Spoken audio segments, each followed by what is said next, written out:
오늘부터 다음 주까지 두 번의 시간에는 빛과 소금에 대한 말씀을 좀 하려고 합니다. 우리 교회 이름이 라이트하우스입니다. 라이트하우스가 뭐죠? 라이트하우스는 두 개로 된 단어가 아니에요. 빛이 있는 집이 아니라 등대를 가리킬 때 라이트하우스라고 하죠. 저희 티셔츠에도 보면 뒤에 등대가 이렇게 크게 그려져 있지 않습니까? 빛의 집, 빛을 비추는 집이죠. 어두운 바닷가에 다니고 있는 배들을 향해서 이정표를 알려주고 갈 방향을 알려주는 그것이 바로 라이트하우스예요.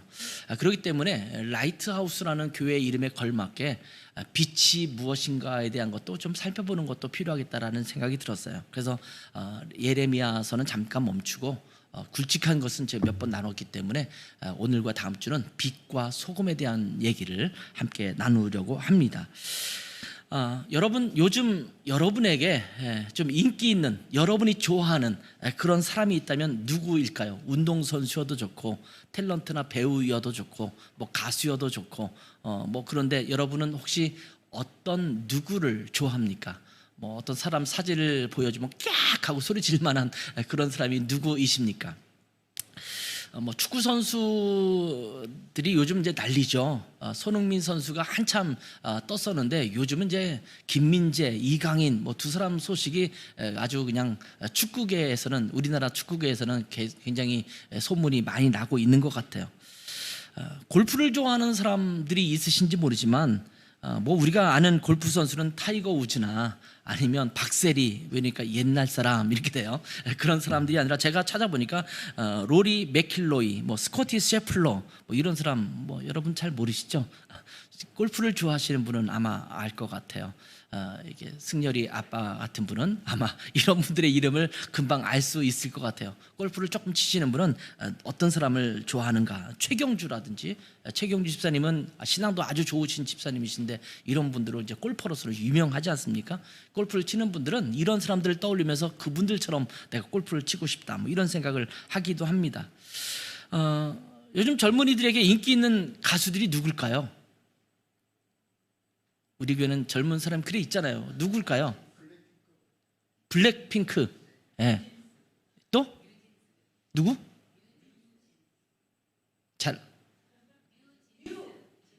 뉴진스. 제가 모르니까 못 알아듣는 거예요. 알면 금방 알아들었을 텐데. BTS 너무 유명한가요? 요즘 보니까 아이브. 혹시 아이브 아세요? 모르시는군요. 세븐틴. 제가 이렇게 쭉 찾아보니까 지금 가장 인기 있는 음원들과 이런 사람들을 제가 검색해서 찾아보니까 이런 사람들이 쭉 등장하고 있더라고요. 이명웅 아시나요? 트로트의 대가 이명웅. 보니까 이렇게 차트에 보니까 1번부터 계속 이명웅만 쭉 나와 있는 그런 것들을 보았습니다. 요즘 인기 있는 또 탤런트나 배우를 찾아봤어요. 송중기, 송혜교는 약간 좀 벌써 간 것 같고 요즘은 이준호, 안효섭, 이도현, 강동원, 김태리, 김태희 이런 사람들이 요즘은 이제 아마 뜨고 있는 사람들이 많이 인기 있는 그런 배우로 등장하고 있는 것을 보게 됩니다. 많은 분들이 지금은 좀 덜할지 모르지만 청소년들 같은 경우는 지갑에 그런 사람들의 사진을 끼워 넣기도 하고 옛날에는 책받침이라든지 이런 거에 그 사람들의 브로마이드라든지 이런 것들을 갖고 다니면서 살펴보았던 그런 것들이 기억나죠. 그리고 그런 분들을 배우려고 하고 그들의 스타일을 그대로 따라가려고 하려고 해요. 그 사람이 입었던 옷을 입고 싶어하고 그 사람들의 머리 스타일을 그렇게 하려고 하는 거예요. 미장원의 요즘 얘기는 하지만 옛날 얘기지요. 옛날 얘기인데 미장원에 갔더니 어떤 아주머니가 그렇게 말씀하시는 거를 옆에서 살짝 들었어요. 저 이영애 스타일로 해주세요.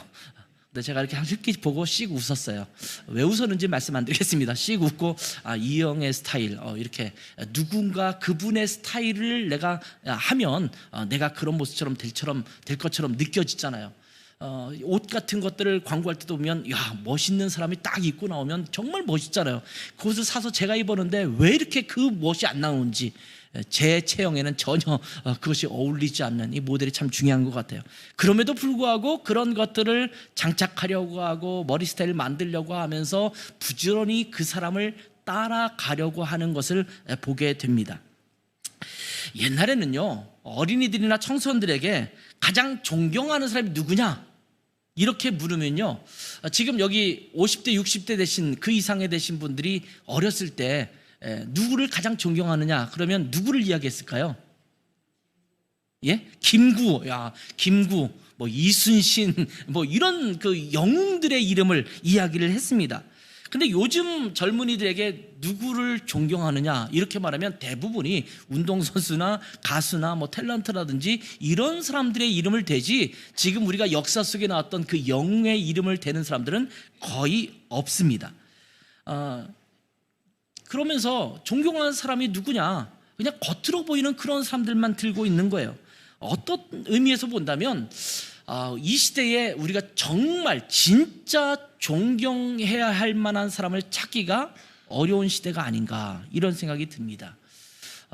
한동안은 정치계에서 어떤 분을 좀 존경한다, 본받고 싶다, 뭐 이런 분이 있을 수 있고, 아니면 뭐 학계에서도 어떤 분을 좀 존경한다 이렇게 할 수는 있는데, 요즘은 기능적인 측면에서는 어떤 분이 좀 탁월하다 이런 것을 인정받기는 하지만 그 사람의 총체적인 삶을 보면서 존경하고 싶다 이렇게 말하기가 쉽지가 않은 시대가 되었던 것입니다.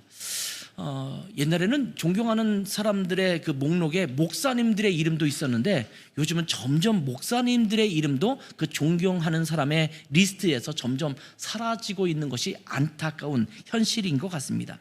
얼마나 비참한 일인지 모릅니다. 본받고 따라갈 만한 사람이 없다는 말입니다. 자, 우리 그리스도인들에게 있어서 우리에게 모범이 될 만한 모델이 누구냐라고 한다면 가장 우선적인 분이 예수 그리스도이시죠. 우리가 주님을 따라가야 합니다. 뭐 사도 바울부터 시작해서 굉장히 유명한 그 성경의 인물이 있지만 그 사람들도 여전히 부족하고 우리와 성정이 같은 사람, 우리와 똑같은 사람이잖아요. 그러니까 우리가 정말 본받고 따라가야 될 완벽한 모델로 든다면 예수 그리스도이실 겁니다. 그리고 이 세상 사람들에게는 그럼 누가 되겠느냐? 사실은 그들은 예수님을 잘 모르죠. 그들에게는 그러면 누가 돼야 되냐면 그리스도인으로서 성실하게 살아가는 사람들, 이런 사람들이 따라갈 만한 모델이 되어야 합니다. 그런데 지켜보면, 주변을 둘러보면 그런 그리스도인들의 모델이 별로 없다라는 거예요.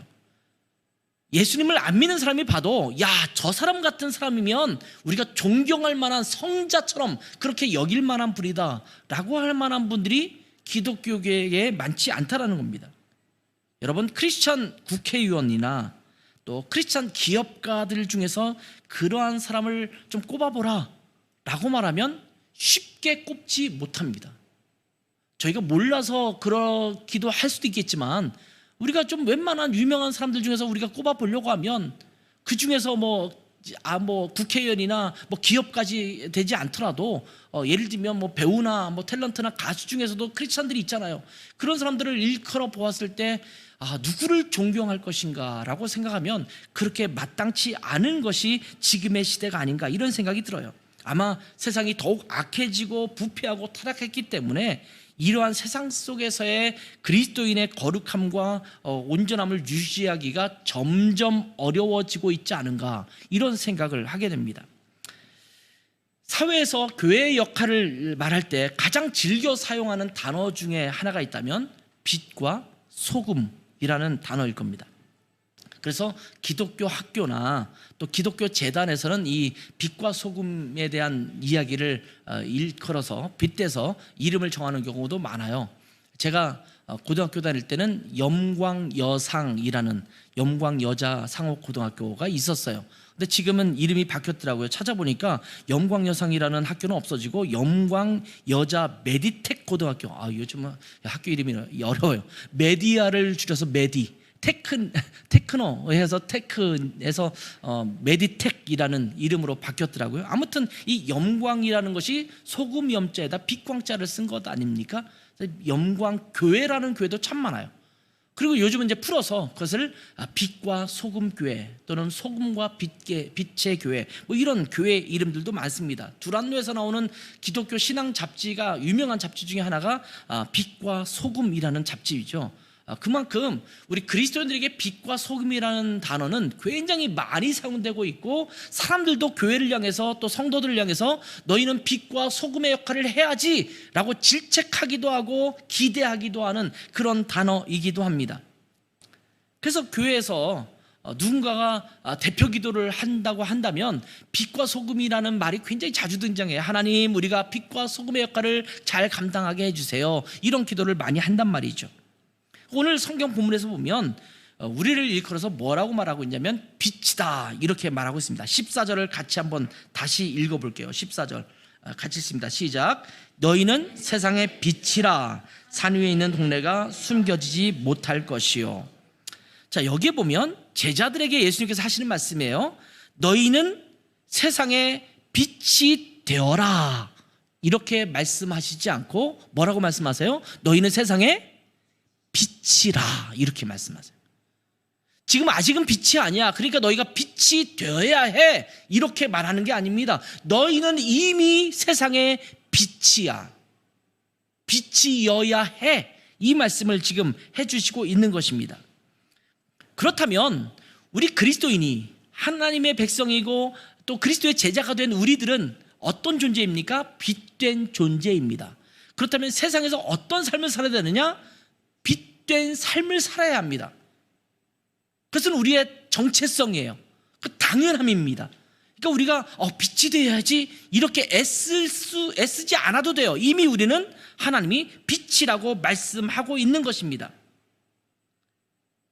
그렇다면 어떻게 사는 것이 빛된 삶입니까? 우리가 그런 얘기 많이 하잖아요. 너희는 빛이야, 빛된 삶을 살아야 돼, 빛된 모습을 보여야 돼, 이렇게 말을 하면서 그래 우리가 빛된 삶을 살아야지 이렇게 얘기는 하지만, 그럼 구체적으로 빛된 삶이라는 게 어떤 것을 의미하는가를 생각하면 굉장히 추상적인 생각밖에 머릿속에 남는 것이 없다라는 겁니다. 그냥 좋은 것, 착하게 사는 것, 바르게 사는 것, 전부 추상적인 얘기잖아요. 우리가 빛된 삶이 무엇인가를 좀 잘 알아야 되는데, 그러려면 빛된 속성이 무엇인가를 좀 잘 알 필요가 있습니다. 물론 과학적으로 빛이 무엇이냐 연구해 보면 굉장히 다양한 결과들을 얻을 수 있겠죠. 그런데 성경이 과학책은 아니잖아요. 그러니까 과학적인 설명을 하고 있는 것은 아니에요. 그 당시에 예수님께서도 오늘 본문 말씀을 통해서 빛의 속성을 드러내서 우리 가운데 너희가 빛이기 때문에 이렇게 살아야 돼 라고 하는 말씀이 오늘 본문 안에 녹아져 있는 것을 보게 됩니다. 그래서 이런 것들을 아주 보편적이고 상식적인 빛에 대한 것들, 속성을 살펴본다면 우리에게 큰 교훈이 될 줄 믿습니다. 그렇다면 오늘 주님께서 오늘 성경에서 말씀하고 있는 빛의 속성이 무엇일까요? 그 첫 번째 속성은 뭐냐면 드러나야 한다라는 겁니다. 빛은 드러나야 한다. 자, 빛의 특성 중에 하나는 드러난다라는 겁니다. 여러분, 형광등을 켜는 이유가 뭘까요? 촛불을 밝히는 이유가 뭘까요? 드러나도록 하기 위한 것 아닙니까? 깜깜한데 가둬놓고 그 안에, 그 구멍 안에 어디다 집어넣은 다음에 거기서 불을 켜는 사람은 아무도 없어요. 그런 의미가 없잖아요. 그러니까 모든 예를 들면 껍데기를 가둬놓고 그 안에 불만 켜도록, 그 안에서 불 켜져도록 하는 경우는 거의 없습니다. 이런 식으로 해서 불을 다 드러내놓고 사람들이 볼 수 있게 만드는 것이 빛의 속성이라는 겁니다. 빛은 숨겨두지 않는 것입니다. 여러분, 촛불이 필요할 때 촛불을 켜잖아요. 촛불을 왜 켤까요? 밝히기 위한 것입니다. 촛불을 켜서 숨겨두는 일은 없습니다. 굳이 이걸 숨겨둔다고 치면 간접 조명이라는 분위기를 얻기 위해서 살짝 뭘 가리고 뒤에서 불빛이 나오게 한다든지 그렇게는 할지언정 그것도 숨겨두는 게 아니잖아요. 어딘가 빛이 드러나도록 하기 위해서 하는 것이 빛을 켜는 것입니다. 랜턴을 켜고 후레쉬를 켜고 그 앞을 막아두는 사람은 없습니다. 그렇잖아요. 랜턴을 그냥 안 켜면 되는 거지, 켜고 나서 가리는 사람은 없다라는 거예요. 다시 14절을 볼까요? 14절 보면 너희는 세상의 빛이라 이렇게 말씀하신 다음에 뭘 말씀하시냐면 산 위에 있는 동네가 숨겨지지 못할 것이요 이렇게 말합니다. 자, 동네가 산 위에 있어요. 잘 보이지 않을 수 있잖아요. 그런데 밤이 되면 집집마다 거기에 불을 켭니다. 그래서 멀리서도 저쪽에 동네가 있구나, 이것을 알게 하는 것이 빛이라는 말씀이에요. 그래서 산 위에 동네가 있는데 깜깜한 밤에도 그 동네가 거기 있다는 것이 감춰지지 않는다라는 거예요. 물론 뭐 등하관제를 한다든지 적의 침입을 염려해서 모든 것을 다 가리고 깜깜하게 빛이 밖으로 새어나지 않도록 그렇게 하지 않는 한 일반적인 삶 속에서 보면 그 빛이 드러나는 것을 통해서 저기에 사람이 살고 있구나, 마을이 있구나, 이것을 알게 되는 거예요. 북한 분들이, 휴전선 근처에 사시는 북한 분들이 한국을 볼 때마다 굉장히 의아해하는 것이 있답니다. 그게 뭐냐면 이 남녘 하늘을 보면 하늘 쪽이 무옇게 빛이 빛나는 것처럼 보인대요. 그래서 늘 저기는 뭐가 있길래 저렇게 하늘이 이렇게 뿌옇게 이게 빛이 드러나는 것처럼 보일까? 근데 조금 이렇게 한국 마을, 강화도라든지 이런 쪽에 있는 그 황해도에 있는 그 북한에 있는 분들이 강화도 쪽을 보면서도 저기는 어떻게 불빛이 저렇게 많을까? 저기 마을이 있구나, 사람이 살고 있구나, 이것을 안대요. 근데 그분들은 또 그거를 이렇게 생각하더라고요. 저거 위장 마을, 그러니까 북한에서 우리는 불을 이렇게 켜고 있어, 이런 걸 보여주기 위해서 그렇게 보이는 것으로 착각하더라고요. 그래서 그분들이 또 이렇게 탈북해서 이 바다로 오신 분들이 있거든요. 와서 불빛을 보고 놀랬다고 하더라고요. 진짜 사람이 살고 있는 거구나, 이렇게 느꼈다고 해요. 그 사람들이 보면서 저기 집이 있구나, 사람이 살고 있구나, 이런 것들을 느끼게 하는 것이 불빛이거든요. 불빛은 어디에 누가 있는지를 보이게 하는 거예요. 제가 이제 군대 갔을 때 제일 많이 주의하는 것 중에 하나가, 보초 나갔을 때 밤에 담배 펴지 마라. 이것이 굉장히 큰 경고 중에 하나예요. 이 담배를 펴면요, 담배 불빛이 이렇게 빨아들이면 빨갛게 빛나잖아요. 그게 제가 듣기로는 몇 킬로 밖에서도 보인대요. 그래서 내가 경비를 서고 있는데, 보초를 서고 있는데 내가 이 담배를 펴면 상대방에게 나를 노출시키는 일이 된다는 거죠. 빛은 드러나게 돼 있어요. 멀리서도 그것을 보게 되어 있다는 겁니다. 요즘엔 주일날 손에 성경책을 들고 가는 사람을 참 보기 힘들어요. 예를 들면 성경책 이렇게 들고 교회 가시는 분은 보셨어요? 요즘 별로 보이지 않습니다. 다 가방 속에 넣고 가든지, 요즘은 핸드폰이 성경이기 때문에 굳이 성경책 안 갖고 다니는 사람도 있죠. 어딘가 다 사람들이 눈에 띄지 않게 들고 다녀요. 저는 이제 가끔씩 저는 여기다 성경책을 놓고 다니기 때문에 한 개를 놓고 다니거든요. 그래서 집에서 성경책을 갖고 오지는 않지만, 제가 이제 다른 집을 신방 갈 때라든지 그럴 때는 성경책 이렇게 들고 엘리베이터를 딱 탑니다. 이렇게 들고 타면 다 쳐다봐요, 저를 이렇게. 저 사람 뭔데 이렇게 성경책을 들고 다니나? 그러면서 대충 느끼죠. 저 사람 목사인가 보다, 이렇게 생각할 거예요. 근데 대부분 사람들이 요즘은 성경책을 안 들고 다녀요. 옛날에는 승용차를 타고 다닐 때 보통 일반적으로 뒷좌석 뒷부분에 성경책을 다 넣고 다녔어요. 근데 요즘은요, 신기하게도 그 뒷좌석 뒤에 성경책이 있는 차도 거의 보기가 힘들어요. 그 옛날에는요, 자꾸 옛날 얘기해서 죄송합니다만, 차량을 보면 그 뒷부분에 물고기 모양, 아니면 성령님이 형상화한 모양, 이런 걸 다 붙여놔요. 그래서 사람들이 탈 때 보면 저 사람 예수 믿는 사람이 운전하는 차인가 보다, 이런 걸 알 수 있었거든요. 근데 지금은 그런 걸 붙이는 사람이 거의 없는 것 같아요. 오히려 제가 독일 살 때는, 독일에서는 그런 걸 붙이는 사람이 종종 있거든요, 오히려. 근데 한국에는 거의 붙이잖아요. 심지어 교회 승합차, 봉고차 이런 데도 교회 이름을 안 붙이는 차들도 굉장히 많더라고요. 아마 교회 이름을 붙이고 거기에 물고기 모양 붙였는데 교통법규 어기고 막 끼어들고 이러면 욕먹을까 봐 아마들 안 붙이는 것 같기는 하지만, 아무튼 내가 그리스도인이라는 것을 드러내지 아니려고 합니다. 그래서 감추는 거예요. 성경에 표현한 대로 은휘하더니, 니고데모라든지 아리마대 요셉 이런 사람들이 예수 믿는 제자지만 자기가 예수 믿는다는 것을 은휘했다, 감추고 있었다, 이렇게 표현하고 있거든요. 내가 그리스도인이긴 하지만 사람들에게 나를 드러내고 싶지 않은 사람들이 참 많습니다. 성경을 당당히 들고 다니는 것, 또 학교나 직장에서 여러분이 혹시 테이블 위에, 탁자 위에 성경책을 펴놓고 읽은 적이 있으세요? 업무 시간에 그러면 안 되죠. 업무 시간에는 업무를 해야 되잖아요. 업무 시간에 성경이 있는 것은 오히려 그리스도를 욕먹게 하는 거예요. 업무 시간에 업무를 하고 쉬는 시간이라든지, 예를 들면 점심시간이라든지 잠깐 보기 위해서 성경책이 놓여져 있다 라는 것을 본 적이 있으시나요? 이제는 점점 그것이 사라지고 있어요.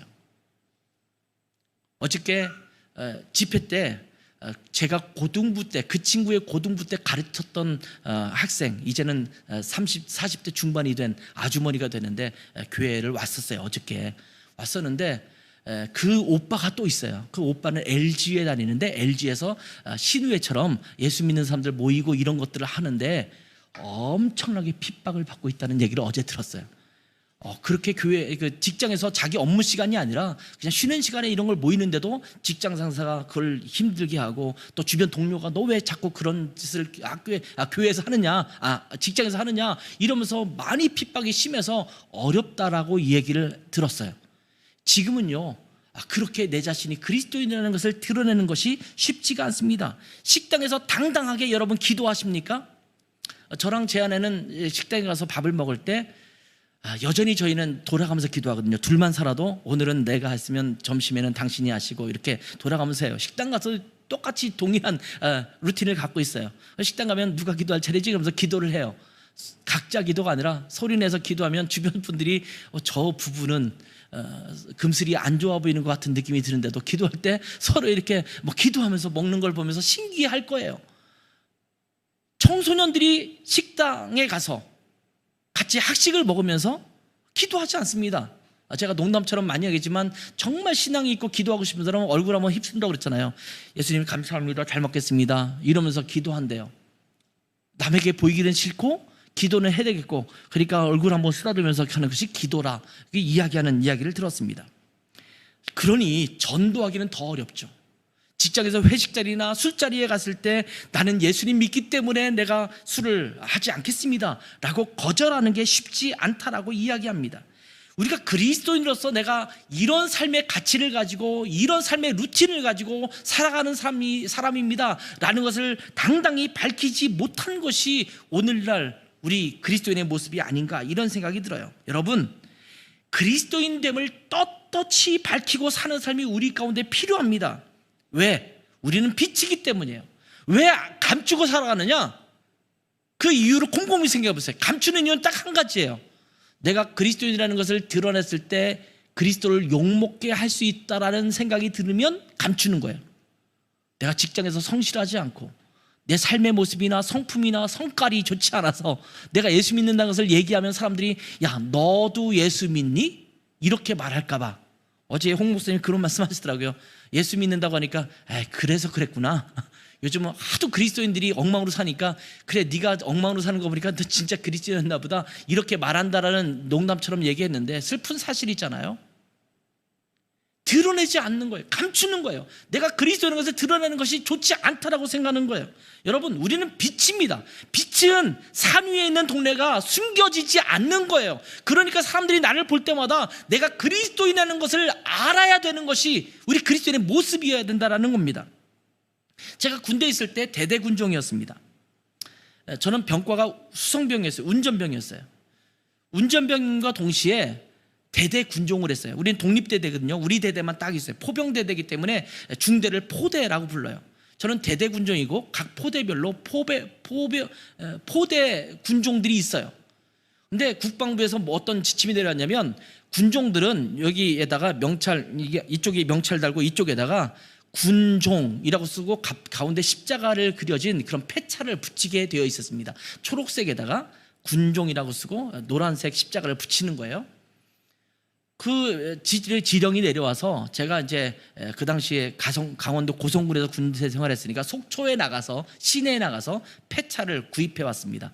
군종이라고 쓴 플라스틱으로 된 폐차를 대대군종 제가 달고, 또 포대군종도 하나씩 다 줘서 달게 했어요. 플라스틱이니까 뒤에 옷핀이 있어서 딱 걸고 다니는 거예요. 그런데 식당에서 밥을 먹으면서 다른 포대군종을 만났는데 이걸 안 붙인 거예요. 그래서 제가 불러서 얘기했습니다. 정일병, 이거 왜 군종 마크를 안 붙였어? 이걸 붙여야 되지. 그랬더니 뭐라고 이야기하냐면 뭐 말도 마세요. 이거 붙이면요 말 안 듣는 애를 제가 얼차려도 줄 수 없고, 내가 화가 나면 욕도 해야 되는데 욕도 할 수 없고, 뭐 너무나 삶에 이게 생활에 지장이 많다라는 거예요. 내가 군종이기 때문에 내가 너무 자제해야 되고 컨트롤해야 될 게 많으니까 이거 떼는 것이 오히려 자유롭게 내가 사람들 욕하고 얼차려도 주고 할 수 있다라는 이야기를 들었습니다. 그래서 제가 이러면 안 되겠다 싶어서 다시 나가서 속주시내 나가서 헝겊으로 만든 군종 패차를 사왔어요. 그리고 다 꿰매서 옷에 부착해라, 이렇게 해서 전부 이제 부착해서 다녔어요. 이거 뗐다 붙였다 할 수 없으니까 요즘은 보니까 찍찍이처럼 돼서 이렇게 붙였다 뗐다 하더라고요. 근데 옛날에는 그러지 않았거든요. 다 오바로크라고 해서 자쳐서 이렇게 붙여야 되기 때문에 빼도 박도 못하게 늘 달고 다녀야 되는 거예요.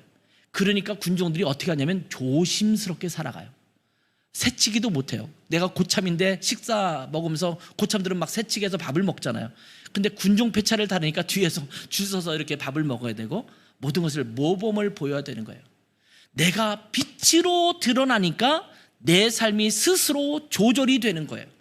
내가 그리스도인이라는 것을 당당히 밝히고 내가 그리스도인 된 삶을 살아가도록 스스로 만들어 가야 된다라는 겁니다. 근데 우리는 자꾸 은휘, 감추고 그러다 보니까 세상에서도 내가 예수 믿는 것을 모르게 하라, 내가 아무렇게나 살아도 주님을 욕먹지 않게, 최소한 주님이 욕먹지 않게 나는 감추고 살겠다, 이런 분들이 너무나 많은 것입니다. 여러분, 우리는 직장에서, 가정에서, 회식 자리에서, 술자리에서, 우리의 삶의 터전에서 내가 그리스도인됨을 드러내고 다녀야 합니다. 떳떳이 드러내야 합니다. 그러면 세상도 우리를 그리스도인으로 인정할 것입니다. 그 대신 거기에 대한 책임이 따르죠. 그리스도인 된 삶의 모습을 보여야 하는 거예요. 그리고 이것은요 또한 저절로 드러나야 합니다. 예를 들면 여러분을 보고 주변 사람들이 저 사람은 그리스도인이겠구나, 나쁜 의미에서 말고, 어저께 홍 목사님 말한 것처럼 그렇게 사니까 그리스도인이지라고 하는 부정적인 이미지 말고 좋은 이미지로, 좋은 의미에서 저 사람은 그리스도인이구나. 여러분이 직장을 갔어요. 주의자매가 직장을 다니는데 그 주변 사람들이 보고 주희 씨는 교회 다녀? 이렇게 묻는 이유가 착하게 성실하게 잘 살아가고 있으니까. 그렇게 물을 수 있다면 얼마나 좋을까요? 공항에 갔을 때, 지하철을 탈 때, 어떤 데에서든지 우리를 보면서 당신 그리스도인입니까? 왜요? 근데 당신 살아가는 것은 색다른 것 같아요. 올바르고 곧게 또 바르게 온전한 성품을 가지고 그렇게 보여요. 온화한 성품이 엿보여요. 예수 믿는 사람이에요? 이렇게 보일 수 있어야 되지 않겠어요? 여러분이 만약 식당을 한다고 하면 여러분 가게에 들러서 밥을 먹는 사람들이 주인을 보고 혹시 예수님 믿으세요? 왜요? 근데 여기 친절하시고 막 이러는 것이 예수님 믿는 분 같아요. 이런 이야기를 들을 수 있으면 얼마나 좋을까요? 성경 구절도 붙여놓고 교회 달력도 붙여놓고 찬양도 흐르는데 마음속으로는 저 사람이 교회를 다닌다고? 이렇게 여겨지는 사람이 아니라 우리를 보고 그리스도인 같다, 좋은 의미에서, 긍정적인 의미에서 그런 모습을 보일 수 있는 자들이 되어야 합니다. 우리의 말을 보면서 또 우리의 행동을 보면서 우리의 삶을 보면서 저 사람은 신실한 그리스도인인가 보구나, 이런 자들이 되어야 합니다. 우리는 말로는 많이 해요. 나 예수 믿으니까 술, 담배 안 해요. 나 예수 믿으니까 이런 거 못해요. 이렇게 말하는데 굉장히 이기적이고 자기 욕심만 차리고 그렇게 살아가요. 그런 사람을 보면 사람들이 그리스도인으로 여기지 않는 거예요. 삶과 성품과 행동과 태도에 있어서 신실한 모습을 보이면서 떳떳하게 그리스도인의 모습을 보여야 합니다. 여러분은 삶 속에서 신실한 모습, 아름다운 성품이 그리스도인으로서 삶 속에서 잘 드러나고 있습니까? 사람이 볼 때도 교회라면 저래야지, 또 우리의 모습을 보면 예수 믿는 사람이라면 저래야지 라고 할 수 있는 빛된 그런 사람이 되어야 될 줄 믿습니다. 우리 라이트하우스 고향교회가 그랬으면 좋겠어요. 저 교회를 보니까 그래, 교회라면 저래야 돼. 우리 교회 성도들을 보면서 예수 믿는다면 저래야지 라고 하는 삶이 되기를 바랍니다. 또 하나의 특성은요, 빛은 내가 드러날 뿐만 아니라 다른 것들을 드러나게 합니다. 빛은 자기 스스로가 이게 발광을 하면서, 발광이란 말이 좀 듣기가 좀 그러네. 발광을 하면서 빛을 드러내면서 사람들이 그것을 보게 할 뿐만 아니라 다른 것들을 드러나게 하죠. 굳이 다른 것들을 드러내려고 애써서가 아니라 빛이 비춰지면 저절로 드러납니다. 어두우면 잘 안 보이던 것들이 드러나지 않습니까? 그것이 빛의 속성이기 때문에 그렇습니다. 15절을 보세요. 사람이 등불을 켜서 말 아래에 두지 아니하고 등경 위에 두나니 이러므로 집안 모든 사람에게 비친다. 이렇게 말씀하고 있어요. 이 말은요, 등불을 켜두면 집안에 있는 모든 사람을 비춘다라는 거예요. 집안의 구석구석을 비춰주는 것입니다. 지저분한 것도 드러나고 잘 정돈되지 않은 것들도 드러나게 합니다. 어두울 때는 잘 보이지 않았던 것들도, 잘 구별되지 않았던 것들도 드러나게 합니다.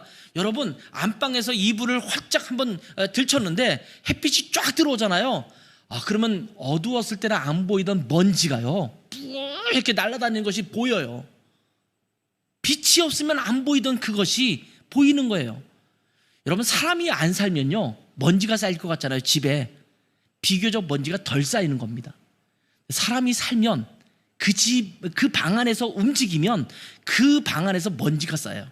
옷 벗고 입을 때마다 이 옷에서 나오는 먼지가 얼마나 많은지 아십니까? 양발 벗을 때도 먼지가 푹 하고 나요. 이게 빛이 안 비쳐서 모르는 거지 사실 빛이 비치면 나는 거예요. 그러니까 사람이 막 활동하는 데서는요, 막 사람이 움직이면서 먼지를 뿌리고 다니니까 거기에 먼지가 쌓이는 거거든요. 근데 우리가 안 보여요. 근데 빛이 비치면 그것이 드러나기 시작합니다. 제가 고3 졸업할 때쯤 돼서 대학부 수련회를 한다고 해서 대학부 수련회를 가기 위해서 조금 늦게 혼자 출발했어요. 그래서 혼자 찾아가는데 정말 깜깜한 시골길을 혼자 찾아가는 거예요. 일산역에서 내려서 여기가 일산이잖아요. 그때는 정말 깡촌 시골이었거든요. 일산역에서 내려서 아멘 기도원이라는 곳을 찾아가는 거예요. 제가 지금 아멘 기도원을 찾아봤어요. 그랬더니 여기서 멀지 않은 어딘가 있더라고요. 근데 그때는 비포장도로의 깜깜한 시골 깡촌이었어요. 근데 일산역에 내서 제가 걸어가는데 한 8시쯤 됐는데도 버스까지 다 끊겼어요. 혼자 걸어서 아멘 기도원까지 가야 돼요. 근데 길이 안 보여요. 너무나 깜깜하고 별도 달도 안 보이던 깜깜한 밤이었어요.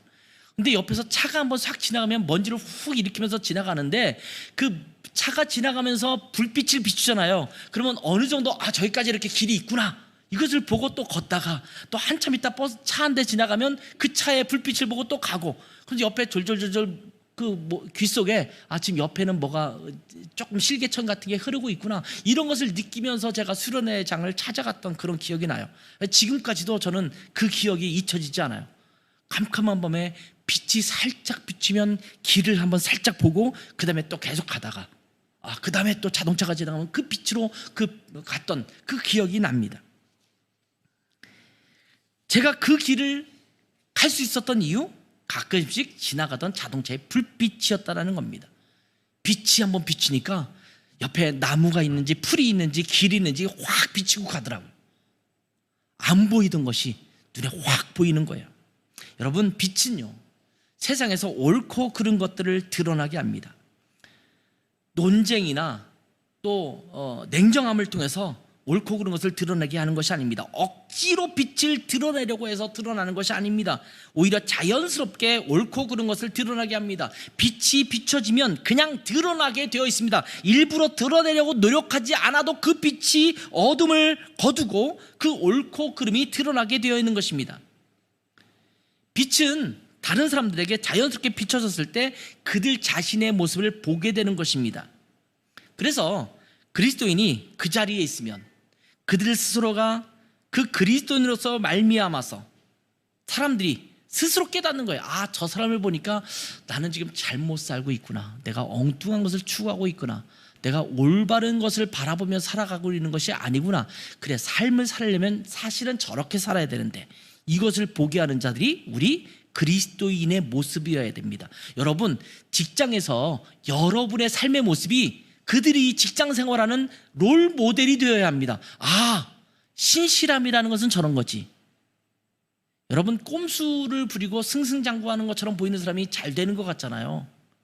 근데 결국 그 사람들이 성공할 것 같아서 줄을 대고 할 수 있을지 모르지만 그 사람을 존경하지는 않습니다. 근데 묵묵히 자기의 일을 하면서 내가 성실하게 내 임무에 임하면서 내가 성품적으로도 사람들에게 잘 보여주면 사람들이 그 사람을 존경하게 되어 있습니다. 여러분이 빛으로 그곳에 존재하는 것으로 자연스럽게 참과 거짓이 구별되고 옳고 그름이 구별되어야 합니다. 우리 그리스도인은 자연스럽게 옳음의 기준이 되어야 가능한 일입니다. 빛이라면 마땅히 그러한 선함 그리고 옳음의 기준이 되어야 합니다. 우리는 빛이기 때문입니다. 교회도 마찬가지죠. 교회가 세상에 존재함으로써 세상이 교회를 보면서 야, 이게 옳은 삶이지, 이렇게 살면 안 되는 거지, 이것을 볼 수 있도록 해야 합니다. 만약 교회가, 그리스도인들이 그러한 역할을 하지 못한다면 빛의 역할을 제대로 하고 있지 못한 것입니다. 우리의 욕심과 우리의 죄가 그 빛을 가리고 있기 때문입니다. 그 욕심을 버리고 그 죄를 그리스도 앞에서 해결받고 그 빛을 드러낼 수 있어야 합니다. 우리 라이트하우스 고향은 그런 교회가 되어야 합니다. 그리고 우리 교회에 속한 모든 성도들은 여러분이 있는 삶의 위치에서 그러한 그리스도인으로서 살아가야 합니다. 아, 저렇게 살아야지. 여러분 만나는 사람들마다 여러분을 보면서 그렇게 말씀하고 있을까요? 저는 이제 동창들을 자주 만나요. 아주 자주는 아니지만 1년에 한 번 이렇게 만나는데 초등학교, 중학교, 고등학교 동창이 일단 저에게는 늘 하는 얘기들이 있어요. 그래, 너 창국이를 보면 그렇게 살아야 된다는 것을 내가 알긴 알아. 감사한 얘기예요. 제가 그들과 성깔이 모나서 막 그러게 있지 않으니까 그들이 저를 볼 때는 그렇게 판단하더라고요. 아, 그렇지, 그렇게 살아야지. 그래, 목사 너 정도가 됐으면 괜찮은 것 같아. 이게 좋은 말인지 나쁜 말인지 모르겠어요. 근데 최소한 그들이 볼 때 그래, 삶을 그렇게 사는 게 필요해 라고 할 수 있는 사람이 여러분의 위치에서 주어져야 된다는 겁니다. 그것이 빛된 삶입니다.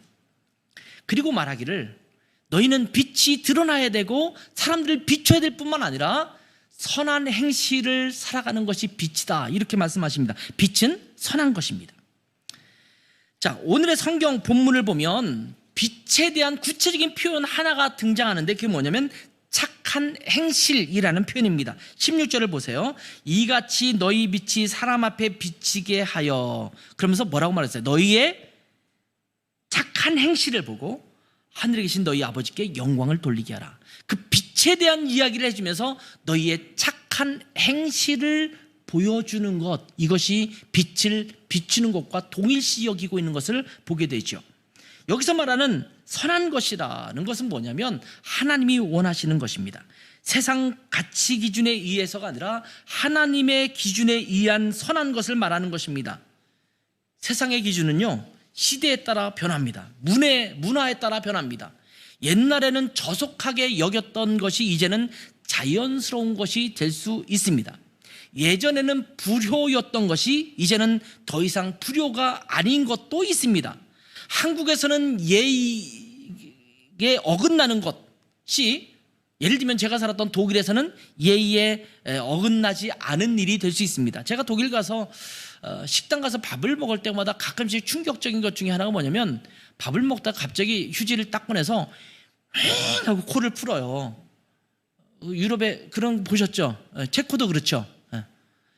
그래서 아니, 이 사람들은 밥 먹다 말고 사람들이 많은데 그냥 코를 확 푸는데 아무런 꺼리낌이 없어요. 보니까 제가 독일 분에게 물어봤어요. 제가 독일어를 배우면서 물어보니까 독일에서는 자연스러운 거래요. 그러니까 밥을 먹다가 코를 푸는 것, 아주 큰 소리로 코를 푸는 게 전혀 예의에 어긋나지 않은 것이라고 하더라고요. 물론 상류 사회로 가면 좀 다를 수 있을지 모르겠지만 일반적으로는 그렇지 않대요. 그래서 제가 한국에서 보는 것과 독일에서 보는 것과 그 예의와 범절에 있어서 사소한 차이가 있을 수 있구나, 이런 생각을 하게 됐습니다. 그렇지만 세상은 문화에 따라서 시대에 따라서 다 바뀔 수 있지만 하나님의 기준은 언제나 동일합니다. 우리 가운데 주신 분명한 기준이 예나 지금이나 존재하고 있기 때문입니다. 이것은요, 한국이나 독일이나 남아프리카 공화국이나 아니면 사우디나 아니면 베트남이나 어디 가든지 성경적 기준은 똑같습니다. 그것이 바로 선한 것입니다. 하나님의 기준에서 선한 것이 무엇이냐? 그것이 바로 선한 것이라고 말씀하고 있는 겁니다. 다른 사람을 격려하고 좋은 말을 해주는 것, 우리가 구별된 삶을 살아가는 것, 거룩한 삶을 살아가는 것, 이런 것들은 하나님이 우리에게 주시는 거룩한 기준입니다. 우리 주님께서 말하시는 것처럼 말하고 행동하시는 것처럼 행동하고 우리 주님께서 생각하시는 것처럼 생각하는 것, 이것이 바로 선한 행실입니다. 그럴 때 우리 삶 속에서 선한 행실이 드러나게 되는 것입니다. 그 선한 행실의 근원은 바로 우리 주님이십니다. 길거리에서, 직장에서, 학교에서, 버스에서, 전철에서, 집에서 어디에서든지 그러한 선한 행실이 드러나서 너희를 보고 하나님께 영광을 돌리게 하라, 이렇게 말씀하고 있는 거예요.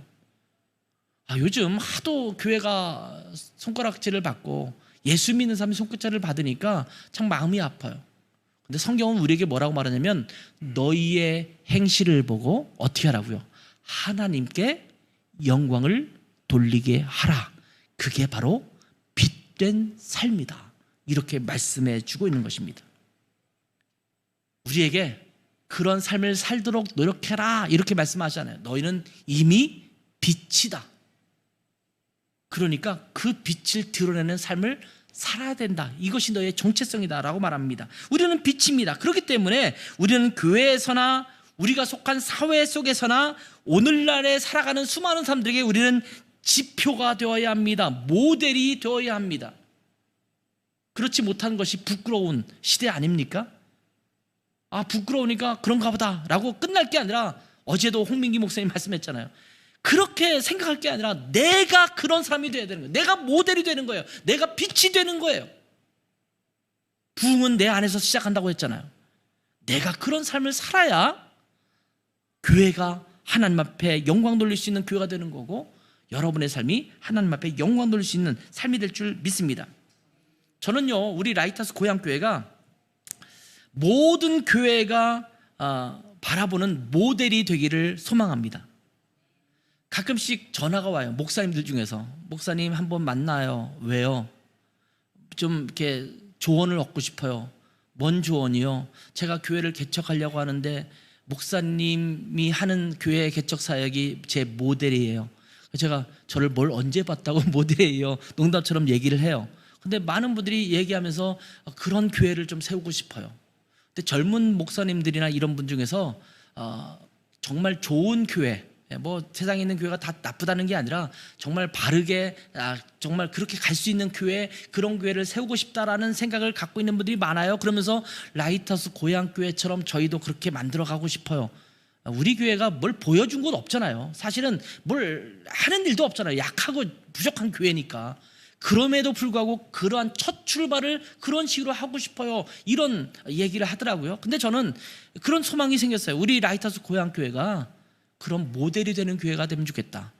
개척하는 지금 2년째의 모델, 앞으로 10년이 되면 10년 이후의 모델, 우리 교회가 좀 성장하고 커져서 좀 어느 정도 규모가 생기면 그런 규모가 생겼는데 사람들이 볼 때 야, 교회는 저래야지 라고 할 수 있는 모델, 저는 우리 교회가 그런 모델이 되는 교회가 될 줄 믿습니다. 그리고 우리 교회에 속해 있는 사람도 그런 모델이 됐으면 좋겠어요. 라이트하우스 고향 성도들 보면 그래, 그리스도인들은 저렇게 살아야 되는 거야. 그런 모델이 여러분 가운데 일어나기를 주님의 이름으로 소망합니다. 그렇게 할 때 비로소 우리는 빛으로서의 삶을 살게 되는 것입니다. 이 빛된 삶이 우리 라이트하우스 고향 공동체 속에 또 우리 성도들에게 풍성해지기를 주님의 이름으로 축원합니다. 기도하겠습니다. 하나님 아버지, 너희는 세상의 빛이라, 주님께서 우리를 향해서 그렇게 말씀하셨는데 우리가 자꾸 그 빛을 감추려고 하고 우리의 욕심과 우리의 생각 때문에 얼룩져서 그 빛이 드러나지 못하게 하는 그런 삶에 우리가 주저앉아 있었음을 주님 앞에 고백합니다. 하나님, 우리의 욕심을 걷어내고 우리의 죄악들을 걷어내고 우리의 생각들을 걷어내고 정말 빛된 그 모습을 다시 드러내어서 우리의 모습을 보고 사람들이 하나님 앞에 영광을 돌릴 수 있는 그런 교회 공동체, 우리 성도들이 될 수 있도록 은혜 주시기를 원합니다. 빛된 삶이 우리 가운데 잘 사라질 수 있도록 성령님께서 우리를 도우시고 함께해 주시기를 소망합니다. 예수님의 이름으로 기도했습니다. 아멘.